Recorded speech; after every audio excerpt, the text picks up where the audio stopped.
ഈ ചെറുക്ക ഇത് എവിടെ പോയി കിടക്കണതെന്തോ? ഞാൻ പറഞ്ഞല്ലേ നിങ്ങളോടൊന്ന് പോയി അന്വേഷിക്കാനായിട്ട്. എവിടെ നിന്നും പോയി പറഞ്ഞു അന്വേഷിക്കും.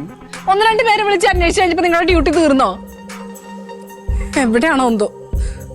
ഇവിടെ ഇങ്ങനെ ഇരുന്നപ്പോ കിട്ടും ചെക്കന്. ടീച്ചറാണല്ലോ അവൻ.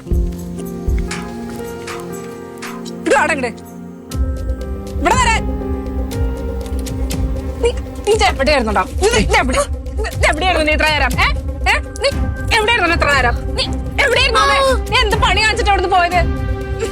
എവിടെയായിരുന്നു ആ കുട്ടിയുടെ തല നോക്കുന്നേ? നിങ്ങൾ ഇങ്ങനെ അവനെ തല്ലാതെ. ഇവനെ തല്ലല്ല, കൊല്ലാണ് വേണ്ടത്. നിങ്ങൾക്ക് എന്താണ്? നിങ്ങൾ രണ്ടുപേരും ഫ്രസ്ട്രേഷൻ ഈ കുട്ടിയുടെ അടുത്താണോ തീർക്കുന്നത്? വെറുതെ അല്ല അവന്റെ ബിഹേവിയർ ഇങ്ങനെ ആയിപ്പോയത്. സാർ എന്റെ കൊച്ചിന്റെ തല കണ്ടോ? 3 സ്റ്റിച്ച് ആയിട്ടിരിക്കണത് ദൈവം കാരണം. അപ്പൊ ഇവനോ? ഇവൻ നിങ്ങളുടെ കൊച്ചല്ലേ?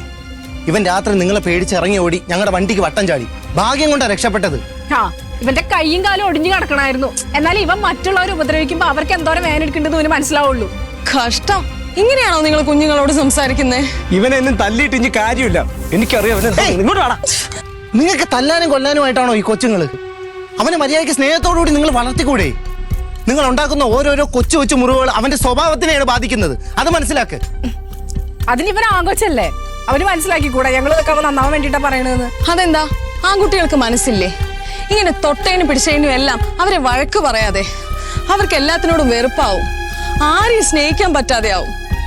നിങ്ങള് ആൺകുട്ടികൾക്ക് ഒന്നും പഠിപ്പിച്ചു കൊടുത്തില്ലെങ്കിലും കുഴപ്പമില്ല.